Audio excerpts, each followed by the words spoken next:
Ahora sí. ¿Me escuchan bien, chicas? Sí, profe. Sí, ya. Vamos a subirle el volumen a esto.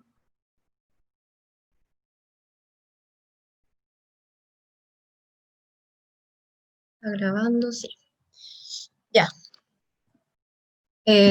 Bueno, lo primero, desearles ojalá que estén muy bien, que hayan tenido una excelente semana el lunes pasado, que no nos vimos y que tuvieron libre, y el viernes también. Fue una semana cortita la semana pasada, así que yo creo que están todavía medio que de ánimo de vacaciones, ¿cierto? El día de hoy vamos a comenzar, o sea, vamos a seguir hablando sobre una temática que iniciaron la semana pasada, o sea, la semana antepasada, con el profe Gonzalo, que tiene que ver con el surgimiento de los totalitarismos en Europa y fundamentalmente con dos objetivos. Uno, porque lo próximo que se nos viene, que vamos a continuar viendo, es Segunda Guerra Mundial, pero también porque los totalitarismos como antecedentes entregan dentro de sus características varios elementos que después vamos a ver en Latinoamérica reflejados a través de las distintas dictaduras latinoamericanas, ¿ya? Entonces, algo vieron la semana pasada con el profe Gonzalo acerca de las características de los totalitarismos, ¿cierto? Hablaron, ¿cierto?, acerca de la diferencia entre totalitarismo y fascismo,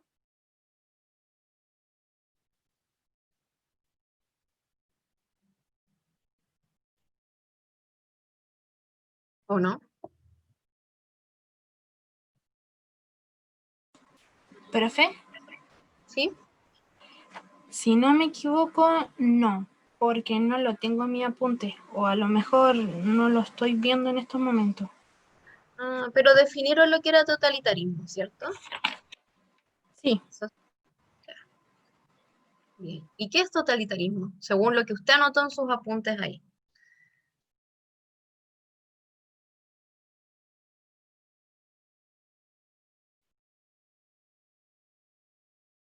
O en una palabra o en una frase, cuando usted le hablan acerca de un régimen totalitario, ¿qué significará que sea totalitario? bueno, lo que entiendo es que es como un estado donde hay solamente un partido político, si no ¿Ya? me equivoco, y no mal Bien, recuerdo. sí. ¿Alguien se acuerda algo más acerca de qué era el totalitarismo?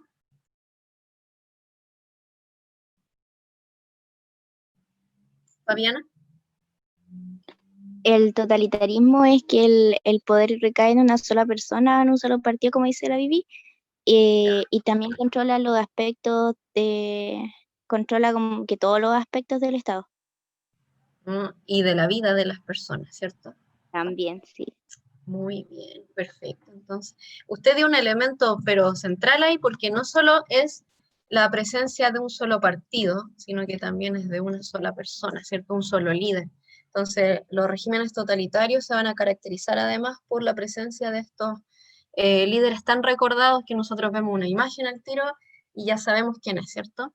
Yo acá coloqué algo que, entre comillas, podríamos decir fue una caricatura del cine, porque ¿a quién se parece esta personaje que sale ahí en la imagen? Chaplin ¿Ya? Pero, a a qué? Hitler. A Hitler, ¿cierto? Claro, porque Chaplin representaba a través de esta película, el Gran Dictador, un poco esta idea eh, como una humorada de cómo se constituyeron los totalitarismos, ¿cierto? Entonces, nuestro objetivo hoy día va a ser caracterizar este ascenso del totalitarismo, repasar un poco las características que vieron la semana pasada y analizar algunos elementos comunes de estos regímenes totalitarios, haciendo esta diferencia que hay entre este concepto con la idea de fascismo. Y vamos a ver un par de ejercicios nomás, pero ya para la próxima semana, cuando ya hayan visto Segunda Guerra Mundial, ahí se va a mandar una guía. Esta semana no se va a mandar guía.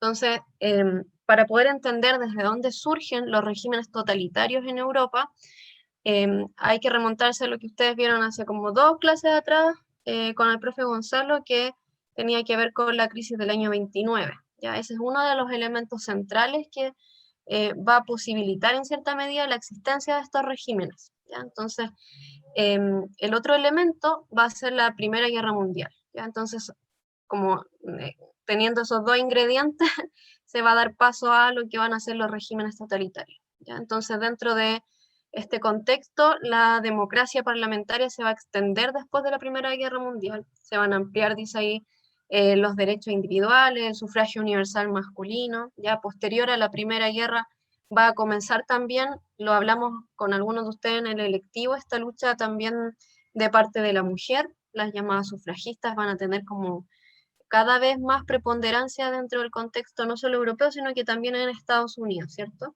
Entonces, en Europa, dice ahí, eran 28 estados posterior a la Primera Guerra Mundial, de los cuales solo Rusia y Hungría se podrían considerar como dictaduras, y dentro de todo el resto del contexto europeo, lo que se desarrolla es la idea de la democracia, ¿ya? Este territorio que se va a dividir posterior a la Primera Guerra Mundial va a tratar de instaurar la idea de democracia como un régimen válido y como el mejor régimen a lo mejor para el desarrollo político-administrativo de los nacientes países, ¿ya?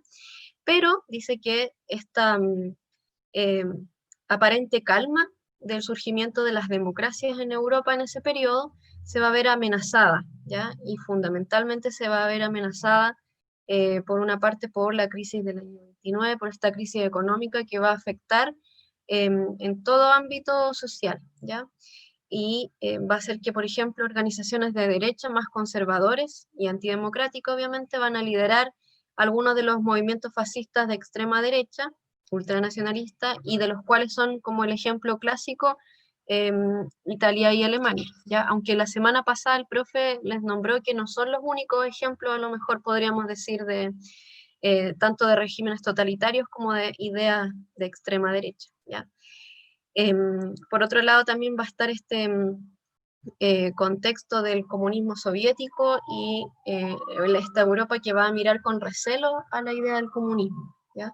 Entonces, se va a pasar de los llamados locos años 20, de profundo desarrollo y de gran crecimiento económico que existía previo al 29, a una Europa que va a estar ahí a punto de explotar, a punto de caer en crisis nuevamente. Entonces, después de la Primera Guerra Mundial, dice, la democracia se va a ver consolidado, que es lo que veíamos en la infografía anterior. Sin embargo, estos, ¿cómo podríamos decir? Estos países que van a adoptar este tipo de democracia no van a poder solucionar los problemas económicos y lo que esto va a acarrear, ¿ya?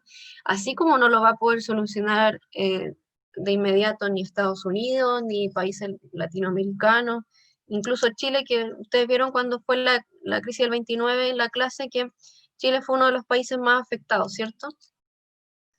Entonces,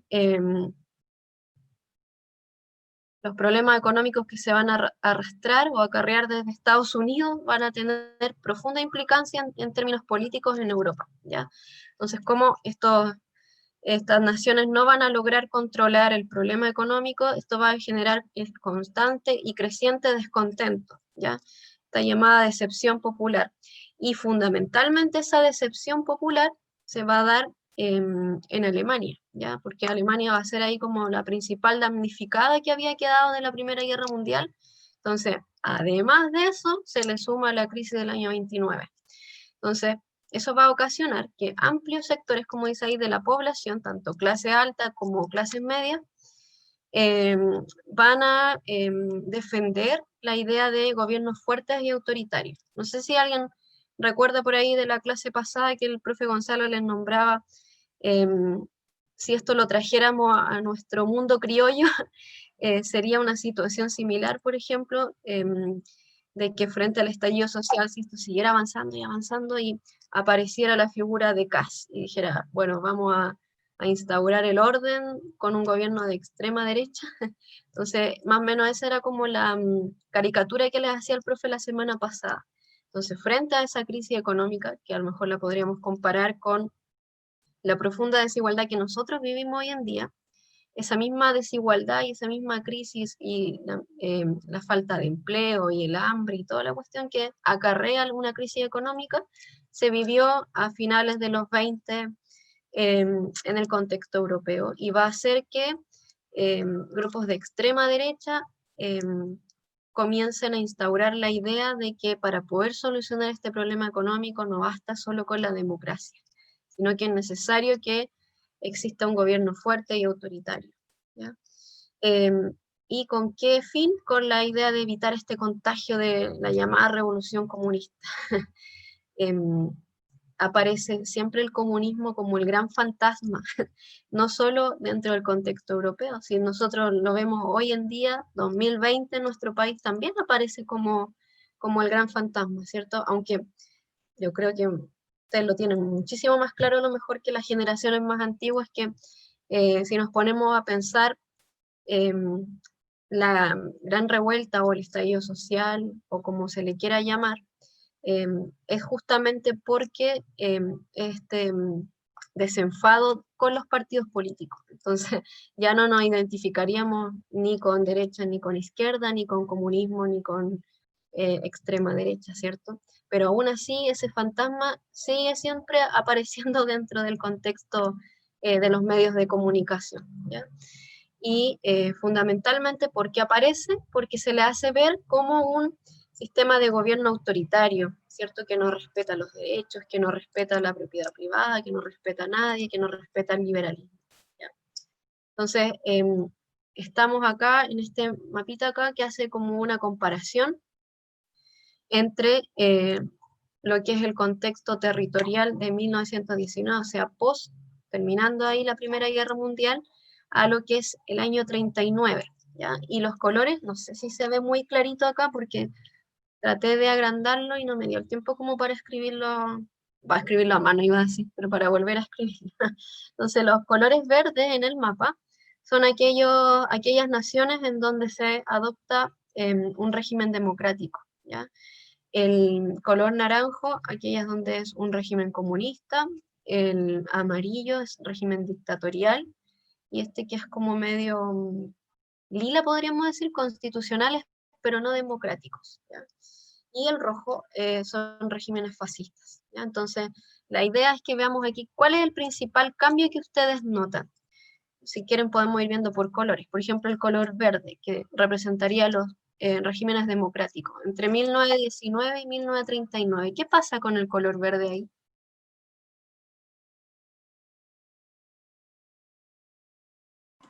¿Disminuye, profe? Disminuye, ¿cierto? Bien, muy bien. Y con el color amarillo, que representa el régimen dictatorial. Aumenta. ¿Aumenta? ¿Quién dijo aumenta? Yo, Yo soy Daniela. sí. Ya. ¿Y dónde aparece un régimen dictatorial en el mapa de 1939, Dani? O Daniela.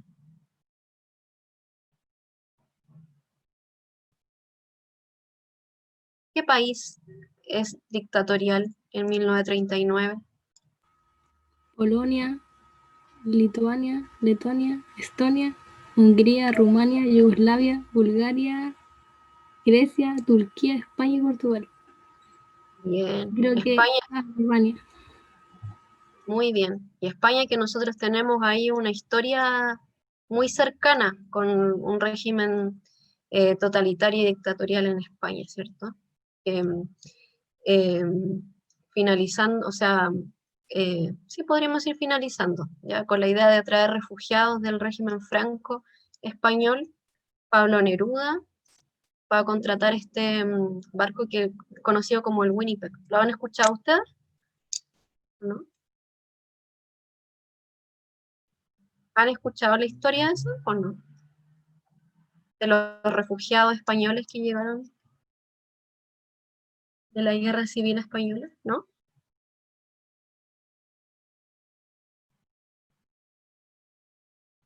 Finalizando, podríamos decir ahí el régimen franquista, Pablo Neruda, que no solamente tuvo esto, podríamos decir, premios a nivel mundial o reconocimiento a nivel mundial por su poesía, sino que también fue un político y fue embajador en distintas partes y cónsul también. Se va a interesar ahí por ayudar a los refugiados del régimen, del régimen de Franco, ¿ya? Entonces, España va a tener una larga tradición con este régimen dictatorial, ¿ya? Y así, en el mapa, podríamos decir, 29, en 20 años, va a cambiar totalmente las formas de gobierno que van a existir en las distintas naciones, ¿ya? Y junto con los regímenes dictatoriales, lo que va a crecer fundamentalmente en ese periodo va a ser la idea del régimen fascista, que podríamos decir es como una especie de desglose de los totalitarismos, ya que en el fondo como el paso 2 de avance de la idea del totalitarismo, ¿ya?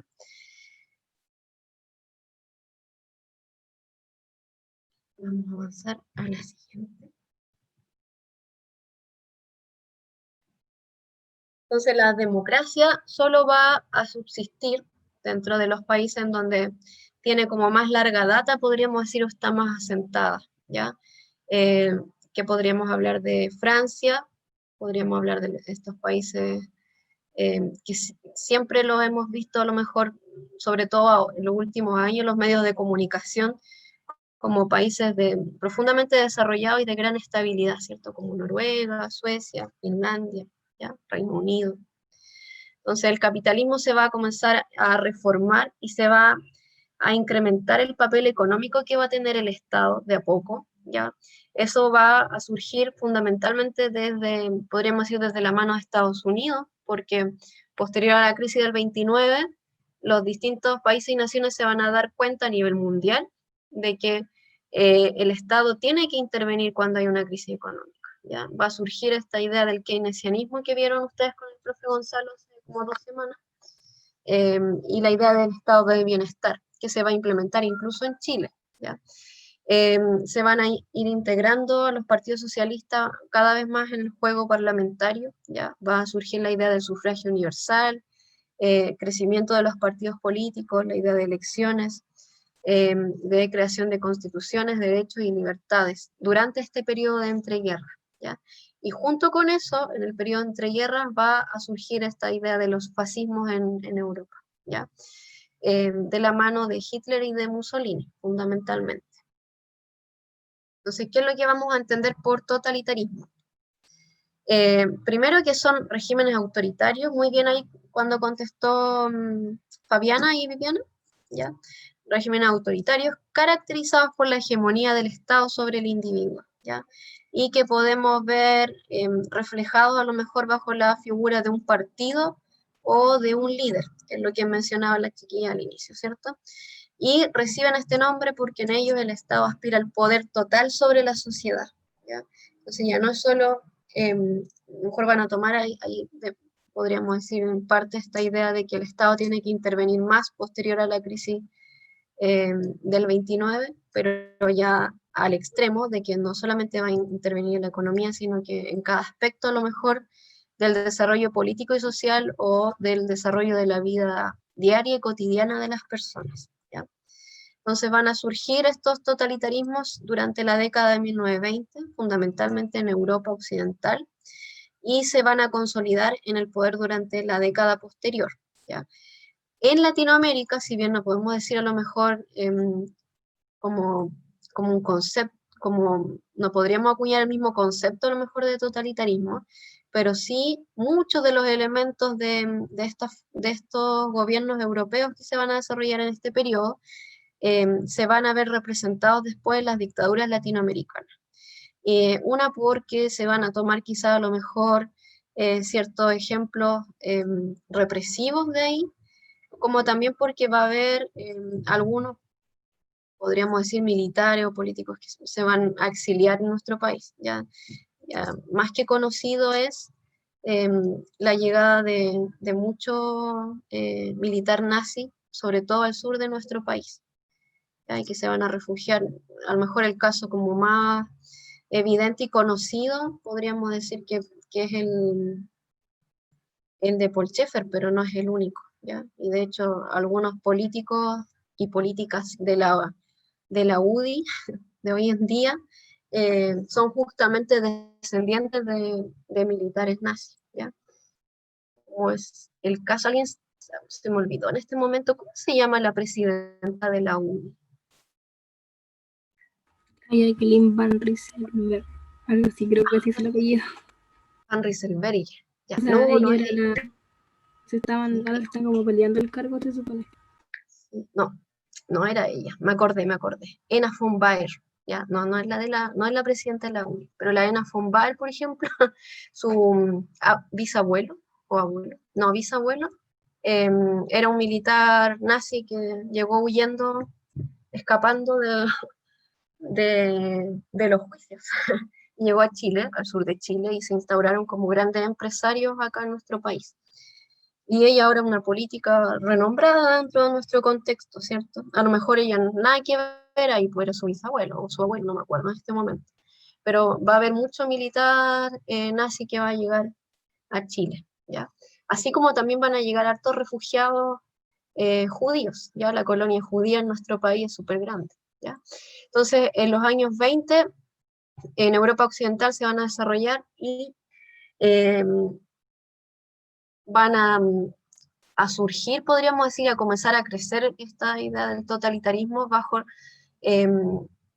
este factor, podríamos decir, de descontento social creciente que había con el modelo político y con el modelo económico liberal que había causado la gran depresión del capitalismo.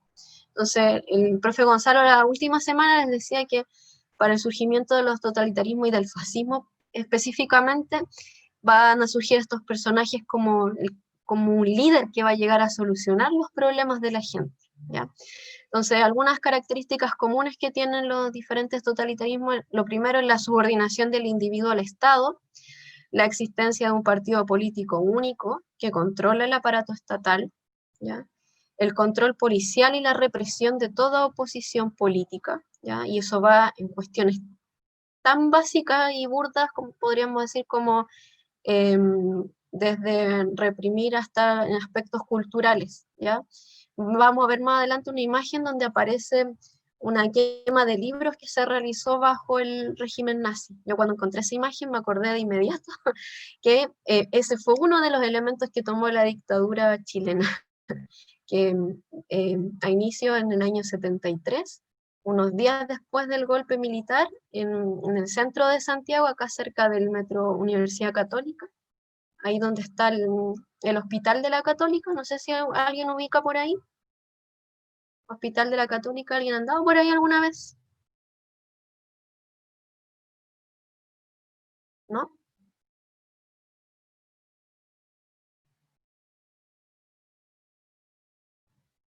¿No? Ya.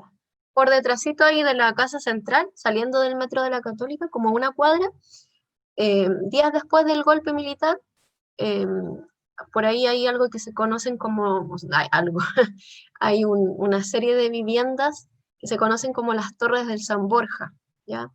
El, al lado del Parque San Borja, donde murió Daniel Zamudio, ¿ya?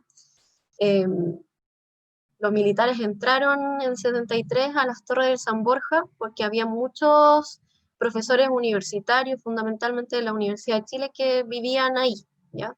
Entonces entraron no solo a detener, sino que a reprimir culturalmente. Y hicieron lo mismo que se hizo a lo mejor en el régimen nazi de la quema de libros, y sacaron los libros de los profesores o de gente que vivía en las Torres del San Borja y detrás de la Universidad Católica, y los quemaron en la calle, ¿ya? Entonces, esta idea del totalitarismo, de que tiene que haber una sola visión, ya política, económica, social y cultural, se va a repetir, ¿ya? En algunos regímenes como el nuestro, que fue la dictadura del 73, ¿ya? Y de hecho ahí se quemaron muchos libros, y hay una anécdota ahí que dice que se dice que algunos militares no, como no tenían a lo mejor mucho contexto cultural o no tenían una educación tan avanzada, pescaban cualquier libro, incluso algunos que llevaban por título cubismo, que eran libros de arte, pensando que eran de Cuba, ¿ya? Entonces, hasta ese extremo se llegó, ¿ya? En nuestro país, ¿ya? Y fue eso a lo mejor una señal de copia de lo que había ocurrido en los totalitarismos europeos. O sea, eliminar todo rasgo cultural que fuese disidente. O sea, crear solamente una visión de lo que es lo correcto. ¿Ya? Entonces ese control policial y esa represión va en todo ámbito. ¿Ya? No necesariamente tiene que ser sobre la fuerza. ¿Ya? Y el ejemplo clásico, bueno, eso que les conté yo de los libros, pero nosotros lo podemos ver a lo mejor en un montón de películas o de documentales que hablan acerca del holocausto judío, ¿cierto? Esta represión y este control policial al pueblo judío o al pueblo gitano o todo el que pareciera opositor al régimen, ¿ya?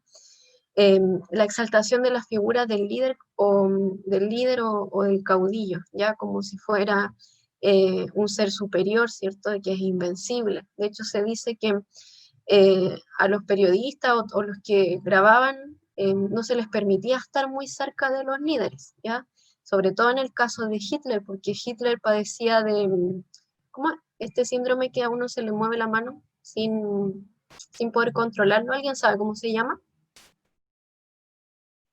Parkinson, Claro, y él padecía de Parkinson. Entonces, la idea era que nunca nadie viera en las imágenes o en las grabaciones que él sufría de aquello. ¿Ya? Además que no era tan alto tampoco. ¿Ya? Entonces, eh, los líderes tratan, además de parecer como esta figura físicamente invencible. ¿Ya? Por otro lado está también la utilización de la propaganda y la movilización de masas, ¿ya? Hay hartas historias que cuentan de que muchos, por ejemplo, de los afiches que se utilizaron para promocionar el ideal ario dentro del mundo nazi, en algunos de ellos aparecían niños que en realidad eran judíos y que tenían características bastante arias, ¿ya? Entonces, la propaganda suele tergiversarse y mal utilizarse también dentro de estos regímenes totalitarios, ¿ya? Está también la exacerbación del nacionalismo, ¿ya? Algunas de las características, ya que pueden tomarlo ahí a lo mejor para repasar esta tablita, echarle una mirada, ¿cierto? Dentro del totalitarismo el líder es presentado como fuerte, ya como carismático, ¿ya? Eh, Está basado en principios ideológicos autoritarios y antidemocráticos, por lo tanto, una vez que son elegidos, se perpetúan ahí en el poder, ¿ya?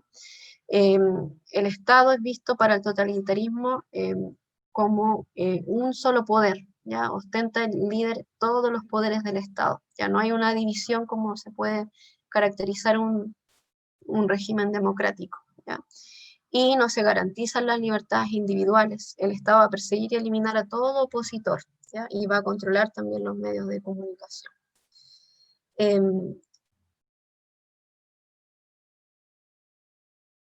Entonces, algunas de las bases o ideologías que van a caracterizar al fascismo, que podríamos decir que es una rama más profunda y más extensa del totalitarismo en sí, ¿ya? Tiene que ver con el rechazo al sistema parlamentario liberal, el odio al comunismo, el ultranacionalismo exagerado y defender también el culto a la violencia y a la movilización de masas dirigidas por un líder. Ya la semana pasada el profe Gonzalo ya les dijo, si hablamos en el fondo del régimen de Mussolini como el de Hitler, en el fondo son lo mismo, ¿ya? Eh, eh, Tienen las mismas características, o sea, aparece el líder, este líder que es corpulento, este líder que es invencible, que es carismático a la vez, ¿ya? Entonces, en ambos casos vamos a ver como las características de cada uno, pero en ambos casos son un régimen totalitario, ¿ya? Hay presencia de un partido único, ¿ya? Se niegan algunos principios del liberalismo que tienen que ver con la igualdad de los ciudadanos, con los derechos y libertades y con la separación de poderes, ¿ya? Y algo extra que le podemos añadir ahí al fascismo, algo extra del totalitarismo solamente, es la idea del racismo, ¿ya? Y sobre todo dentro de la Alemania nazi, la idea de este racismo asociado al antisemitismo, ¿ya? ¿Qué significa ser antisemita? ¿Alguien sabe? De religión, ¿se acuerdan algo? De la profe EU. ¿Tenían con la profe Unis el año pasado?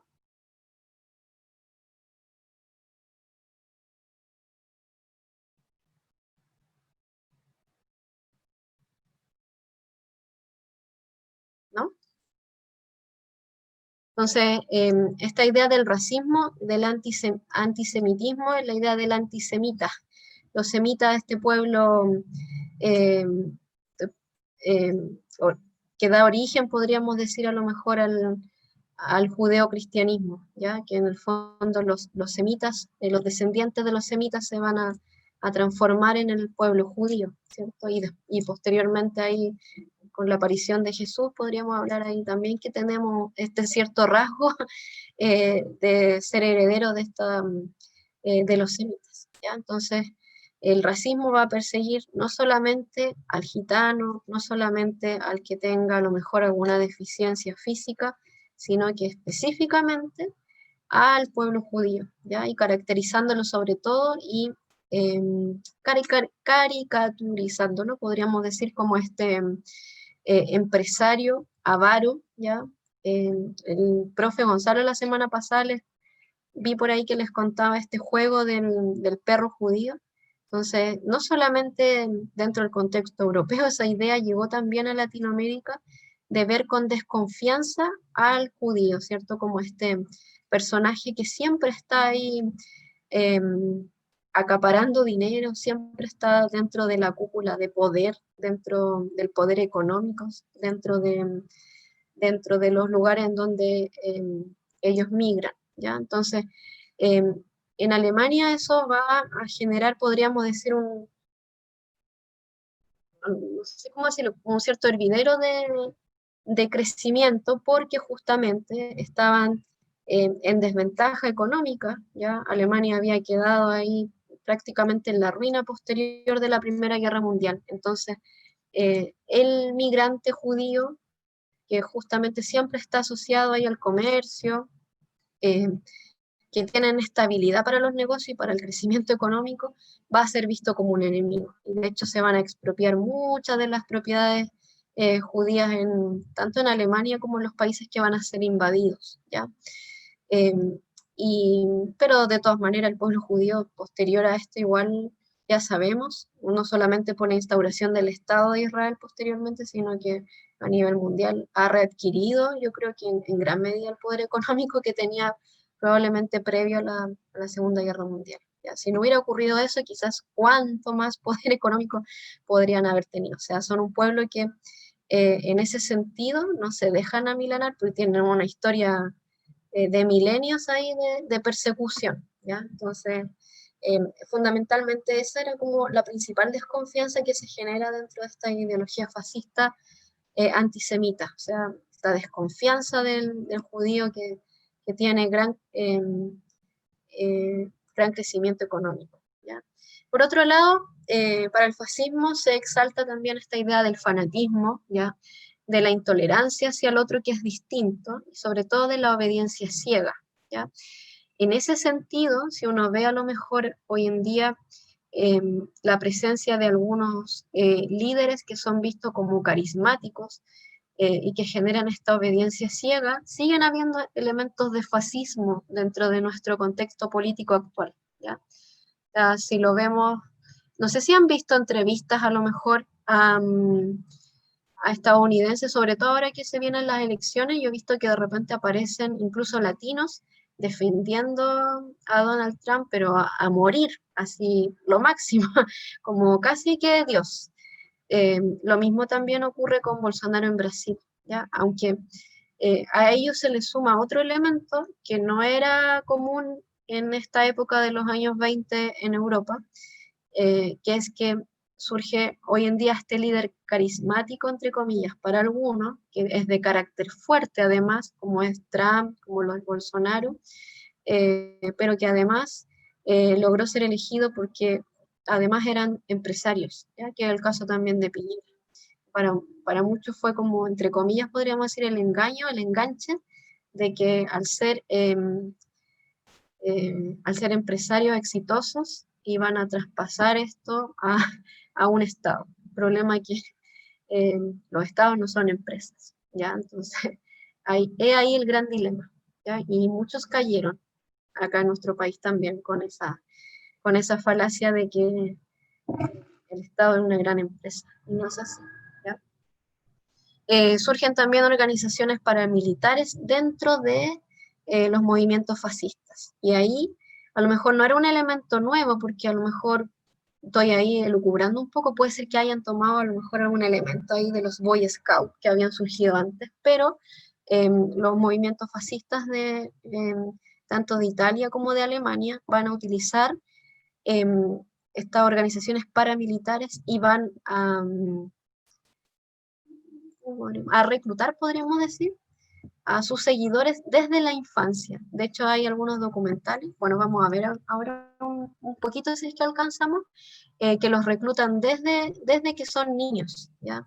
Y hay algunos documentales que muestran en el hoy a estos abuelitos que habían sido parte del régimen nazi, que habían sido parte de las juventudes nacionalsocialistas, y que a ellos los reclutaron, no sé, a los 5 o 7 años, y estaban total y absolutamente convencidos de que Hitler era prácticamente como Dios, era el líder, ¿ya? Entonces, la formación para el fascismo desde la infancia es fundamental, ¿ya?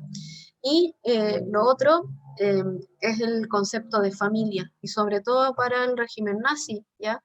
Que está esta idea de regeneración de la nueva sociedad. Ya también hay documentales que muestran de que existían incluso hogares en donde se recibía a las mujeres que tenían características arias para la reproducción, prácticamente que como unas máquinas de hacer bebés, para reproducir esta idea del ser humano ario, ¿ya? Entonces la familia en ese sentido es fundamental, ¿ya? Pero la familia en la que la mujer tiene el rol de criar a los hijos, de crianza y de mantener el hogar nada más, ¿ya? Lo que va un poco en retroceso de lo que había sido previo, podríamos decir, finalizando la Primera Guerra, a lo mejor en Estados Unidos con el movimiento de la sufragista y de que las mujeres tenían que adquirir mayores derechos en Europa.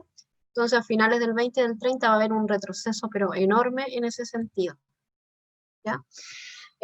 Los partidos fascistas nunca van a tener un total apoyo popular, ¿ya? Pero van a ir incrementándose fundamentalmente en Italia y en Alemania, ¿ya? Los primeros seguidores van a ser eh, fundamentalmente sectores sociales desarraigados, combatientes, ahí me faltó ponerle de la Primera Guerra Mundial, jóvenes activistas y románticos frustrados con el sistema liberal, ¿ya?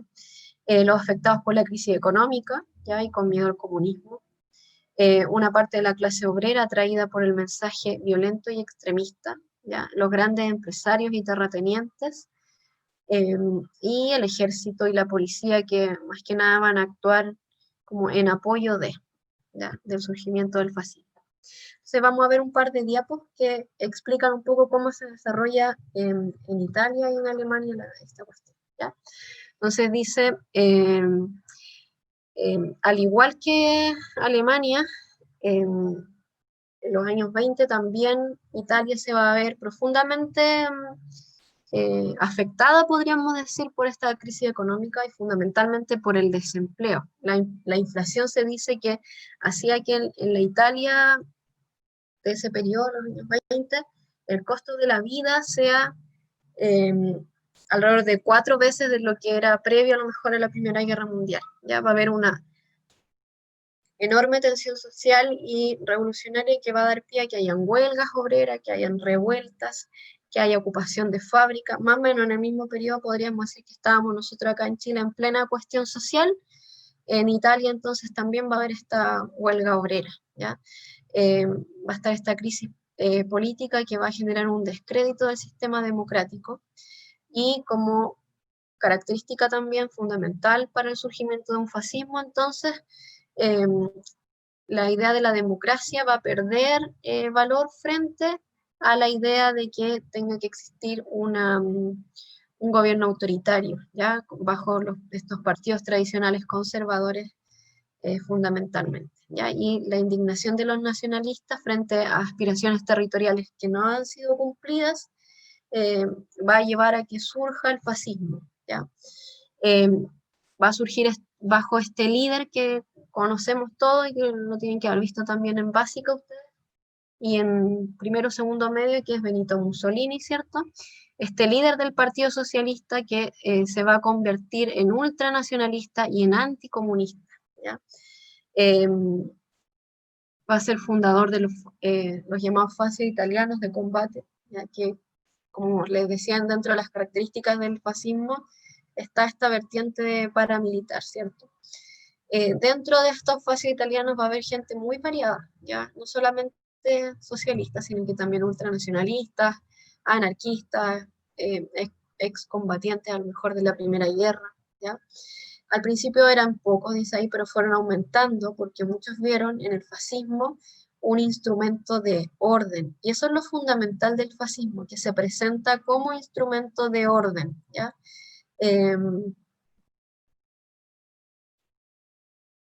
Hacia el año 21 se va a crear lo que conocemos entonces como el Partido Nacional Fascista.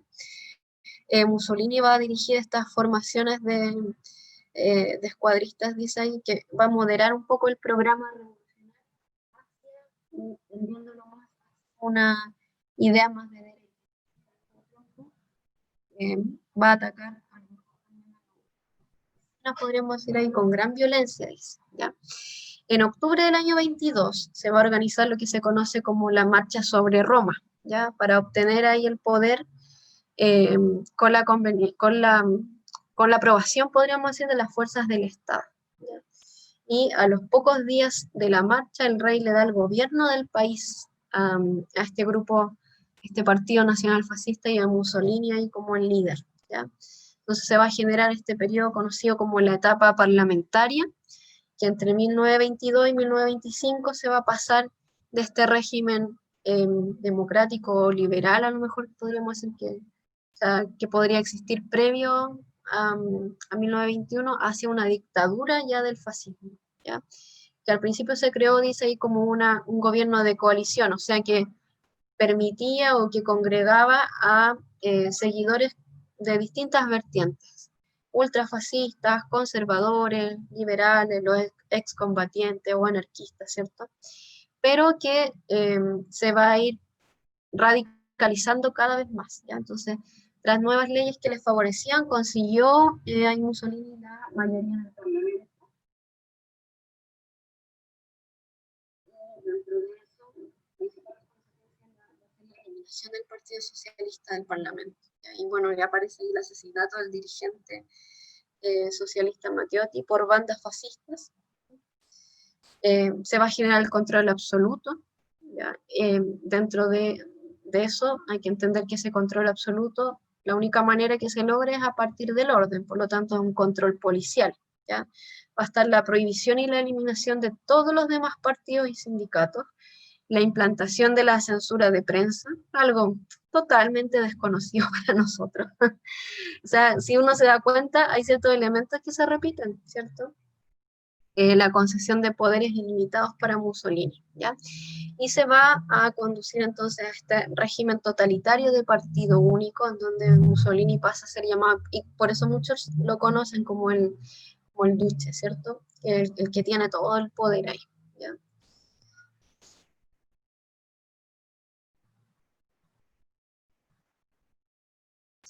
Y lo que les decía, este ejemplo que yo decía que era un ejemplo burdo, que es como lo más básico, que para el fascismo el control no solamente tiene que ser el control aparente de la conducta, no es solo el control policial, sino que también tiene que ver con un control cultural, ¿cierto? Y con un control de las formas de pensar, ¿ya? O sea, si uno lo piensa, valga la redundancia, si uno lo piensa ahora, a lo mejor tanto en el caso del fascismo italiano como en el caso del nazismo alemán, uno diría, pero ¿cómo? Los alemanes no hicieron nada, ¿cómo no se dieron cuenta de lo que estaba haciendo Hitler, por ejemplo? Y eso ocurre fundamentalmente porque hay una serie de maquinaria ahí, podríamos decir, de medios de comunicación, de masas. En todas partes aparece este discurso que va, entre comillas, alienando un poco a la población. Y va a estar este ideario de la figura del Ario, por ejemplo, ¿ya? Este ideario de que el Tercer Reich va a generar este gran crecimiento económico, de que van a ser la gran potencia a nivel mundial. Ya lo mismo también ocurre en este sentido, podríamos decir, con el fascismo italiano, de que en el fondo se va a comenzar a ir controlando de a poco la manera de pensar, ¿ya? Y las actividades que va a realizar la población, ¿ya? ¿Cómo lo va a hacer el fascismo italiano? A través del control de la educación de los niños y jóvenes, ¿ya? Y se va a obrar bajo esta idea de las virtudes militares, de la disciplina y de la obediencia, ¿ya? Creando organizaciones juveniles como el ahora Nacional Valilla, ¿ya? Y también coaccionando al profesorado, ¿ya? Con el control total sobre la cultura y sobre los medios de comunicación, ¿ya? Surge en ese periodo, va a crear también el Duce el Ministerio de Propaganda y el de Cultura Popular, ¿ya? Se va a organizar también la sección femenina del partido, pero relegada siempre a esta visión de la esposa como de la mujer como la esposa y como la madre, ¿ya?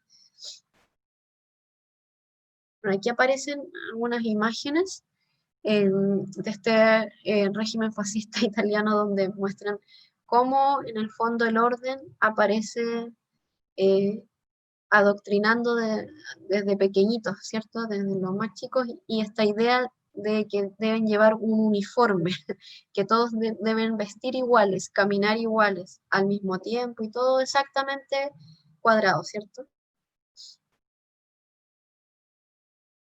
Dentro del régimen fascista también italiano va a surgir la idea de este sistema corporativista, ya que va a plantear la idea de organizar la economía y controlar a todos los grupos sociales, ¿ya? A través del Consejo Nacional de Corporaciones. O sea, por un lado está dentro del ámbito político y de adoctrinamiento la instauración del fascismo, pero eh, llega ahí con la promesa de mejorar las condiciones económicas. Entonces, este es como podríamos decir como el plan para llevar a cabo el crecimiento económico de Italia, ¿cierto? A través de una política intervencionista, ya con una economía liberal, pero con una planificación estatal. O sea, va a seguir la tendencia, más o menos podríamos decir, que posteriormente, después de la crisis, se va a seguir a nivel mundial, que es que el Estado comience a participar un poco más, ¿ya? Pero en ese periodo, que es ahí previo, del 22 para adelante, va a ser a través de grandes obras públicas, ¿ya? La elaboración de una política económica autárquica, ¿ya? Y buscar sobre todo la autosuficiencia económica. Eso, como en resumen, podríamos decir de lo que va a ser la Italia fascista, ¿ya? Y ahora con la Alemania nazi. Vamos a verlo así rapidito porque me interesa que el profe Gonzalo le ofreció la semana pasada ver parte de un documental. Vamos a ver yo creo que unos 6, 7 minutos, no más que eso, que es la introducción de un documental súper bueno, para ver si se motivan a verlo después ustedes completo. Entonces, la Alemania nazi, tenemos que entender acá que posterior a la Primera Guerra Mundial, hacia finales, Alemania va a quedar, podríamos decir, en una profunda crisis, totalmente desmejorada de las consecuencias de la Primera Guerra. Eh, y eso se va a ver graficado, podríamos decir, a través del Tratado de Versalles, ¿ya? Y va a generar una profunda hiperinflación. Ya ni siquiera estamos hablando de una inflación nomás, así como tal, sino que una hiperinflación que va a terminar y va a dejar al país totalmente arruinado, ¿ya? Y dentro de ese contexto van a surgir distintas movilizaciones. Lo mismo que en Italia, hay un periodo ahí de crisis económica, de mejoramiento, pero acá se va a ver totalmente acrecentado. Van a perder territorio ellos también en la Primera Guerra Mundial. Por lo tanto, el ánimo, ya, en términos culturales, perdón,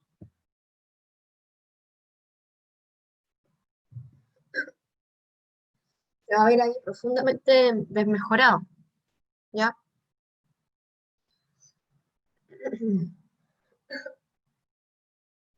Bueno, y entre el año 24 y 29 va a haber ahí una serie de planes y de pactos tratando de solucionar un poco el tema económico. Va a estar el ingreso a la Sociedad de las Naciones también. El año 19 van a ser lo que se va a conocer como el Partido de los Trabajadores Alemanes, ¿ya? Que va a ser como este antecedente. Con el ingreso posterior de Hitler, este Partido de los Trabajadores Alemanes va a cambiar de nombre hacia el Partido Nacional Socialista de los Trabajadores Alemanes. ¿Ya? Y se creó las secciones de asalto que van a ser en la SA, producto paramilitar, que va a ejercer violencia contra sus adversarios. Entonces el nazismo lo tenemos que entender también como una forma de fascismo, porque aplica la violencia, ¿cierto? De solamente una posición, solo una visión, ¿ya? La ideología del partido nazi es también, podríamos decir, una dictadura nacionalista, ¿ya? Que va a buscar preservar la pureza racial, ya el antisemitismo, eliminar a los enemigos de Alemania, el enemigo económico principal que van a ser los judíos y sus descendientes, el marxismo y los demócratas, ¿ya? Y la principal propuesta de este partido nazi de Hitler va a ser la realización de la Gran Alemania, ¿ya?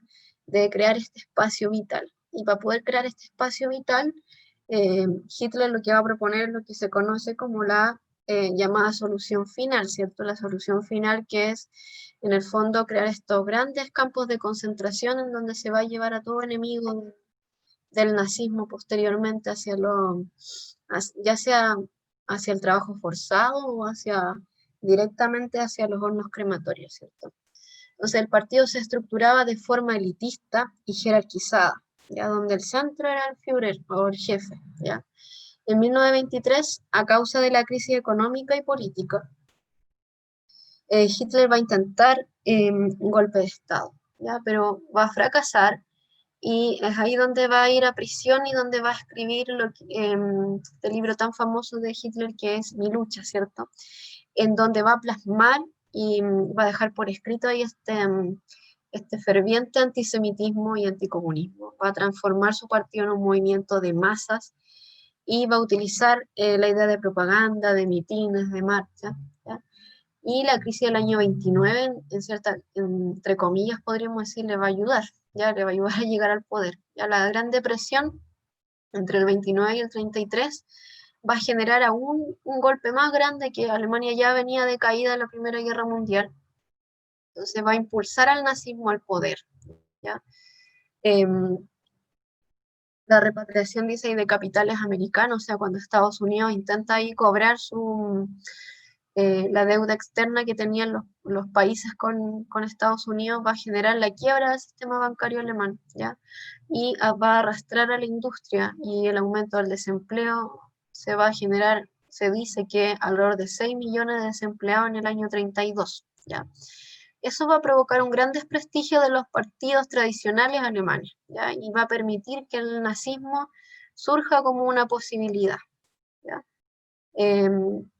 Va a aumentar, dice ahí, también la presencia constantemente de los nazis en el Parlamento. De hecho, aquí hay algunas gráficas que muestran los resultados electorales entre el año 24 y el año 30, ¿ya? Donde lo celestito es los diputados obtenidos, los escaños que obtienen los nazis, ¿ya? El año 24 solamente 14, el año 28 12, pero el año 30 suben a 107 escaños, o sea, 107 representantes, 107 diputados nazis. El año 32 suben a 196, el año, en julio del 32 a 230, y en marzo de 1933 suben a 288, o sea, era un partido que estaba creciendo constantemente. Y ese crecimiento del partido nazi va a coincidir justamente con esta crisis económica. O sea, este es un gráfico que igual ahí lo debería tachar, ¿no? Que este es un gráfico español. Vamos a borrar acá. Aquí ahí donde dice paro, en el fondo significa desempleo. Porque los españoles, por decir desempleo, el sinónimo que ellos utilizan es paro. Entonces, la medida que hay un alto porcentaje de desempleo, ¿ya? Crece el porcentaje o la cantidad de afiliados al Partido Nacional Socialista, ¿ya? Y coincide justamente hacia el año 32, los nazis comienzan a tener cada vez más y más y más afiliados, al mismo tiempo que había cada vez más desempleo, ¿ya? Entonces surgen ahí como esa visión de que van a solucionar todos estos problemas, ¿ya? Entonces la dictadura nazi y el nacimiento del Tercer Reich, ¿ya? Entonces ya hacia el año 33 se va a producir ahí, dice, el decaimiento de, no sé cómo se pronuncia, Hindenburg, ya esta presidencia de Alemania, eh, y va a lograr ascender Hitler al poder, ¿ya?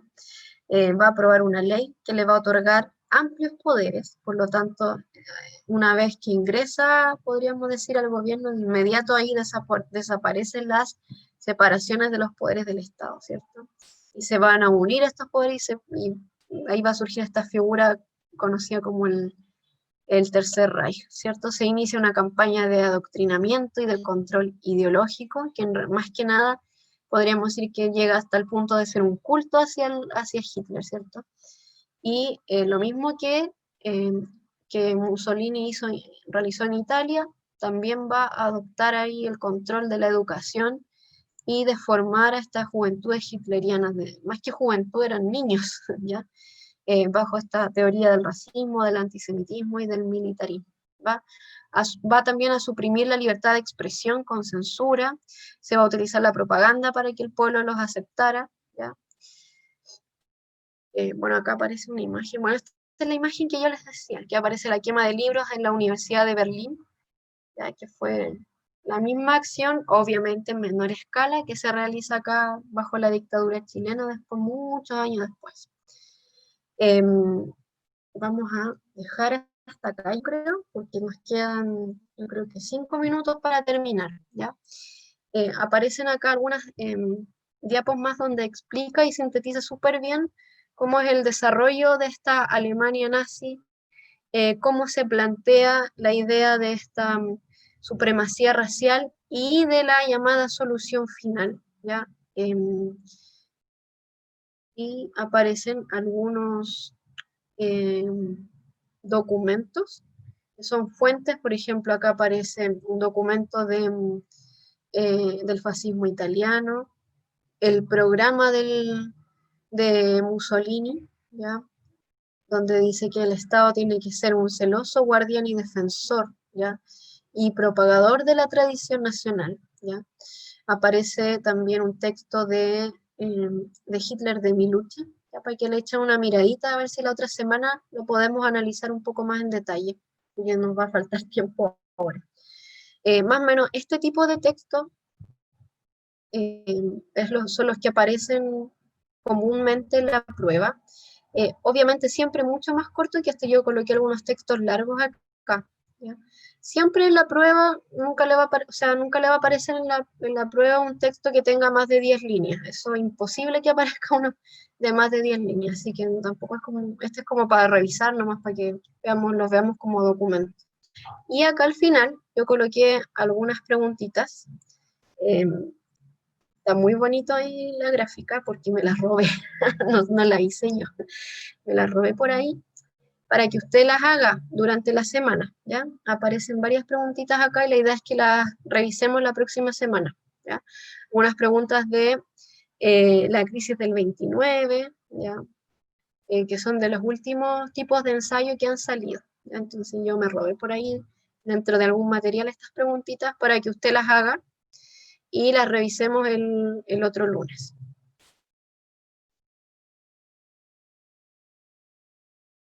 Son como 5 nomás porque la otra semana se va a entregar guía, ¿ya? Entonces, ahora, antes de finalizar y ya de irnos, quería que viéramos el inicio por lo menos de un documental que le ofreció el profe la semana pasada, pero no lo vamos a ver entero, obviamente, sino que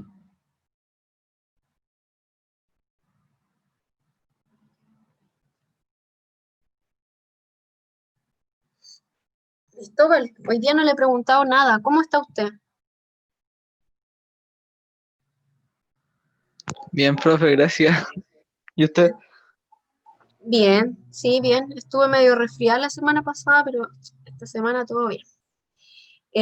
¿Quedó con alguna duda, Cristóbal, de todo lo que hablamos? Hablé muy rápido, algo que no No, entendí. profe, no, qué Clarito. bien. Sí, sí. Ya. Miren, yo les voy a confesar algo. Ya hay varios ahí que vieron que habían como varios esquemas, podríamos decir, o infografías que estaban hechas, ¿cierto? No sé si vieron algunas. Yo las tomé esas, pero siempre hay que citar la fuente cuando uno toma fuentes de información de otro lado. Y la idea es que después el profe Gonzalo les va a mandar el PowerPoint, ¿ya? Eh, y las pegué así tal cual, porque me pareció que vienen súper bien sintetizadas, ¿ya? Y las saqué de Santillana, pero del material Santillana que utiliza el Estado español, no del nuestro porque viene mucho más completo, ¿ya? Así que les puede servir harto para estudiar para la prueba, ¿ya? De hecho, podrían tomar esas mismas diapos, voy a tratar después para otros temas que tengamos, ir sacando quizás algunas infografías de ahí, porque esas infografías que preparó la editorial Santillana, lo utilizan también para la educación secundaria, pero en España, son súper buenas, pues sintetizan así como las palabras exactas. Así que si es que igual hay algo que les quedó dando vuelta de lo que yo les dije, vuelvan a revisar las infografías ahí porque está súper clarito. ¿Ya? Daniela, ¿usted cómo quedó? ¿Con dudas? ¿Clarita con todo? ¿Quiere No, profe, estoy hacer bien. algún ensayo más? ¿Bien? Ya. ¿Viviana? Entendí todo, profe. ¿Todo? Ya. La Fabiana se nos fue a tomar once. Ya, entonces vamos a ver 5 minutos nomás de esto, para que veamos la intro, porque igual es súper fuerte de ver, yo lo que les decía, cuando uno está dentro, o sea, desde fuera, nosotros vemos a lo mejor esta ideología del fascismo, eh, cómo Europa pudo aceptar a Hitler, en qué estaban pensando, que nadie se dio cuenta de la violación a derechos humanos, que nadie dijo nada, ¿ya? Cuando uno está dentro de, y ahí se van a dar cuenta a lo mejor en las imágenes, muchos de los alemanes, probablemente algunos se dieron cuenta, pero muchos fueron también manejados ideológicamente y los medios de comunicación jugaron ahí un rol fundamental, ¿ya?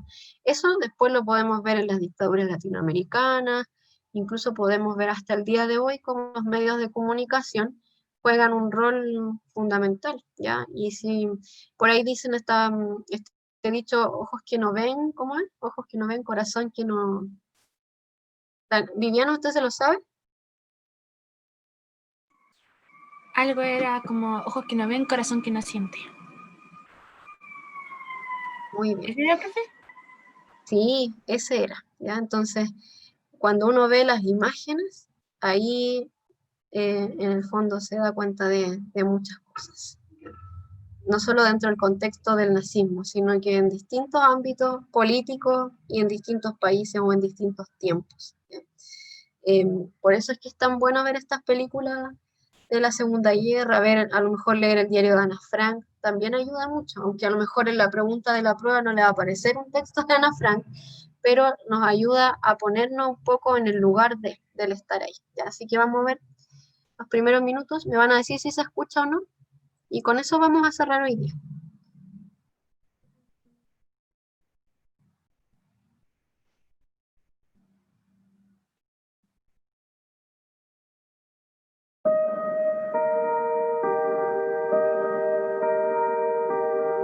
¿Se escucha? Sí, profe.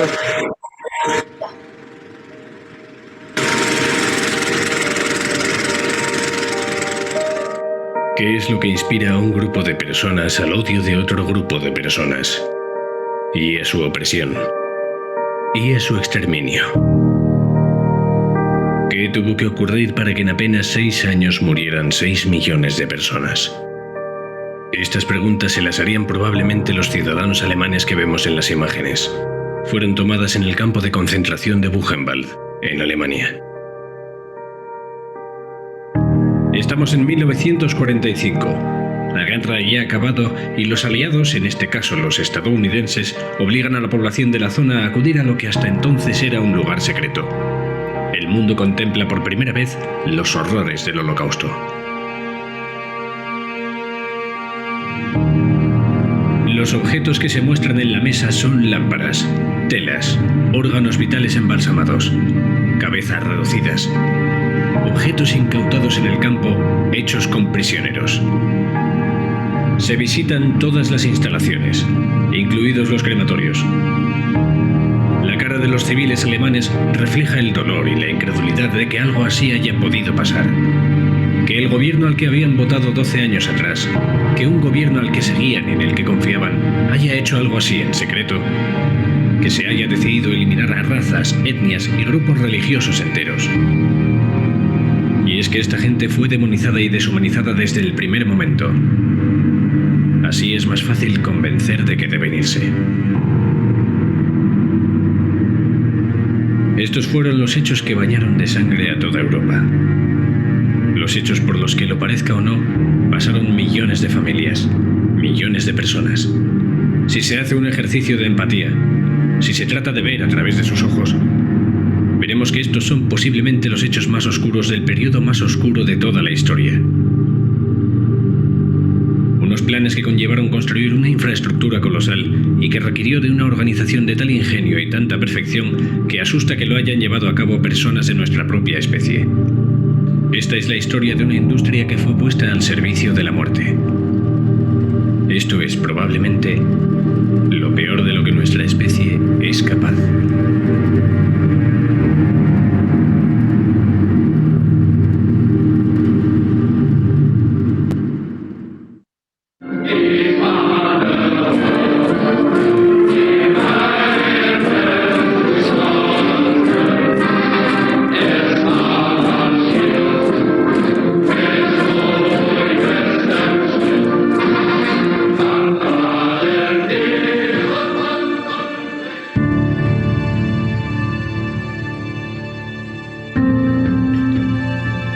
Nazi ya está en el poder, y es en los rallies de Nuremberg donde muestran al mundo su potencial militar, ideológico y el apoyo incondicional que le brinda su pueblo.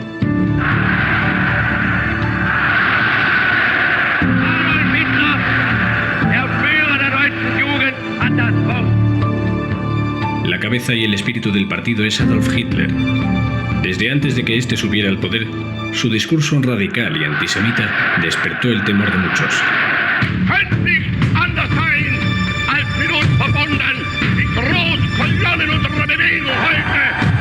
Parecía más que decidido a recuperar ese honor perdido por Alemania tras la Primera Guerra Mundial.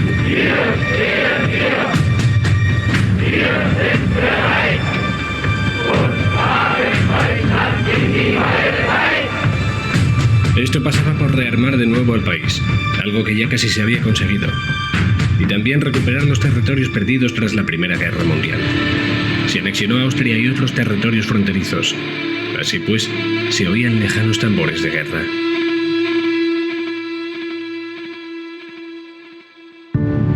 El camino hacia Auschwitz no fue corto. Sus futuros internos están aún lejos de él, pero es aquí, con las leyes dictadas en Nuremberg, donde Hitler les hará dar el primer paso. Un paso que derivará en la muerte de millones de personas. El primer capítulo del Holocausto.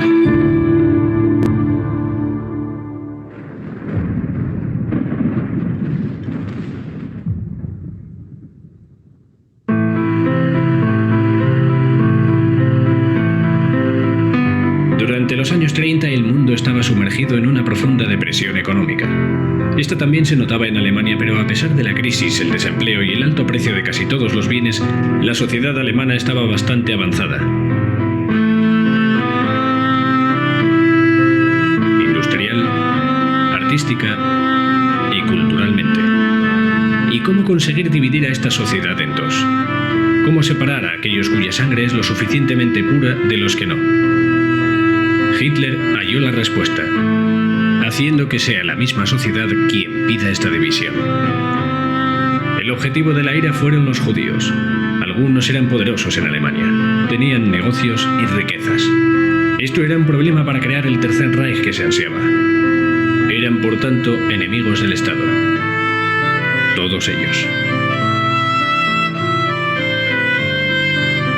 El primer paso hacia el Holocausto se dio mediante el odio. Mejor dicho, incitación al odio a los judíos y todo lo relacionado con ellos. Hitler fue ayudado en este asunto por su ministro de propaganda, Joseph Goebbels, y fueron llenando poco a poco de odio la cabeza y el corazón de todos los ciudadanos alemanes, empezando por los colegios. Estos son libros que se podían ver en las escuelas alemanas de los años 30. Al judío se le representa como alguien con quien aparentemente no quieres estar. Se meten con los demás alemanes.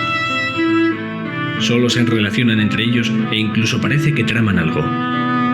También era muy común ver carteles antisemitas en espacios públicos y películas de la misma temática.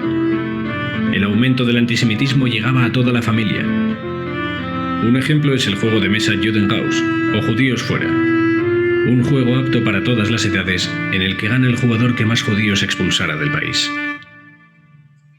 Ohne Lösung der Judenfrage keine Erlösung der Menschheit.